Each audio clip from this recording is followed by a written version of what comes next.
Every week, Jihad Watch, and my golly, I mean, when is there not enough information? What are we going to talk about on Jihad Watch this week? And we have piles and piles of paper. We have to be very selective because there is so much to discuss. Robert Spencer, who is a brave, valiant man. Always a pleasure, my friend. Now, Robert, let's begin with a bit of domestic stuff here. Our government, our foreign policy here is probably better than our domestic policy. The government's refusing to go along with many Western countries, particularly the US and the UK, in arming the rebels in Syria. I think this is a very, very good thing. They shouldn't be part of this. What do you think?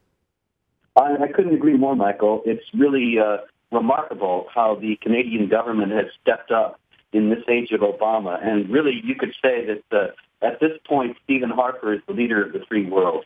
The Syrian rebels, there is not a single significant faction that is not a jihad group that wants to impose Sharia, that is not connected to Al-Qaeda, and we have no business arming these people or helping them out. It is only going to cause immense trouble in the future. We thought Assad was bad. It's nothing like the pro-Sharia Muslim Brotherhood regime that is likely to follow Assad in terms of hatred of the West, hatred of Canada, hatred of the U.S., hatred of Israel. And that hatred is going to translate into violence. Yeah, we had a discussion about it on the show yesterday, and I find it very difficult to understand. I mean, there are cynical people who say, make sure both sides are armed, because as long as they're at war, they can harm no others. Now, that's a very bloody and bloodthirsty analysis, but I suppose there's some cold logic behind it. But to back the rebels when we know, and I've spoken to several people who've been there on the ground, and they will say, at the beginning, there were some people who came from the Syrian army and elsewhere who generally were secular. They were Baathists who wanted reform. So, but they're pretty much gone. That's probably less than 10% now of the rebels. That's right. And as far as having them just fight it out among themselves, that's already been proven to be a disastrous strategy. The Syrian Christians, Syria has been a relatively tolerant place for Christians under the Assad regime because it's been a secular regime. But now they are being violently persecuted by the jihad groups. And so and they're very much associated with the Assad regime, which has not been in any Western sense friendly to them. And so they're really caught between a rock and a hard place. And they already are, as a matter of fact, the first victims of this war. The Melkite Greek Catholic Archbishop Elias Shakur just said a few days ago that everyone is suffering in Syria, but the Christians are suffering the most. Yeah. Now, if we arm the rebels, we are actually arming the people who are persecuting the Christians. This has never been a concern of the Obama administration, and I'm sure it won't be now. But nonetheless, it's a human rights disaster. Well, of course, and quite a few of those Christians in Syria are from Iraq. They left Iraq because, again, Saddam Hussein, monster though he was, did not target Christians, gave them some form of protection. They then left for Syria. Now they're trying to get to Jordan. I wonder if Jordan will be next. An issue now we're going to talk about, because this got very little coverage. A French soldier was attacked in Paris. It was quite clearly an attempt by a Muslim fanatic to kill him. He was stabbed in the throat. Another issue that got hardly any attention was a prison warder in Britain was attacked. He was kidnapped, held hostage, tortured.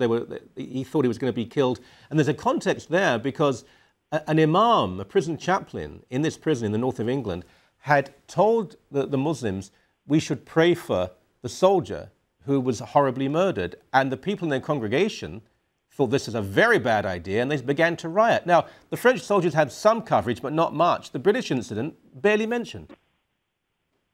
Well, it's consistent with the pattern.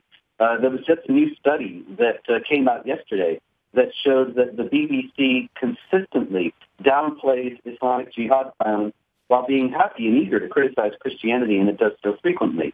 And so people are in the dark about the nature and magnitude of the Islamic jihad.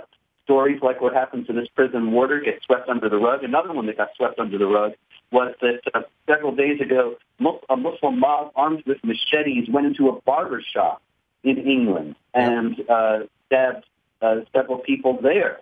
And so there seems to be some sort of a wave of jihad-related stabbings that are clearly motivated, as Mujahid Adibalajo, the Muslim who stabbed Lee Rigby on the street in Woolwich last week, he explained very clearly it's the Quran that teaches that we have to go to war against unbelievers, and that's what they're doing.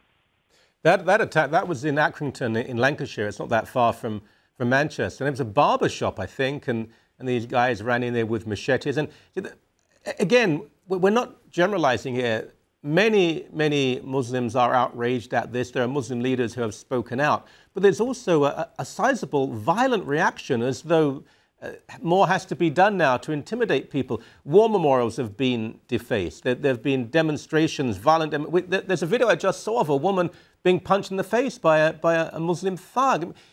People are not. Where is the mass march? Now, many people will say they shouldn't have to. I think they should. Let me give you an example. If a Catholic committed such a terrible crime, there will be thousands, tens of thousands of Catholics marching through the streets of London saying, "Not in our name. This is wrong." Now, we've heard rumours that such a thing is being planned within the Islamic community, but it hasn't happened, and I don't see it happening. And also, Michael, condemnations are easy. I mean, you're right. There has not been any mass protest. There hasn't been anything like the reaction that we get to the things like cartoons of Muhammad or something like that. Obviously, there's widespread indifference in the Muslim community about this.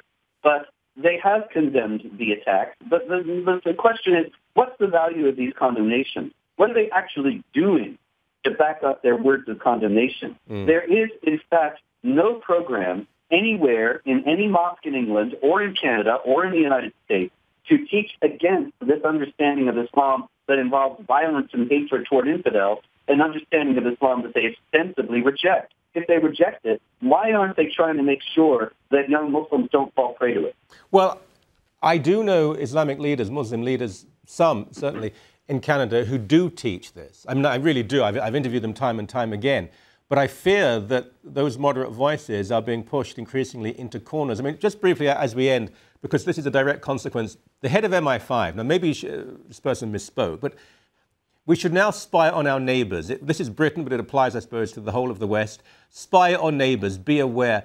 Is that a sort of society that's being created where we have to actually look at what our neighbour is doing to be safe? It's bad enough boarding an aeroplane that we have to behave like children and take our shoes and belts off for no apparent reason. This is very problematic.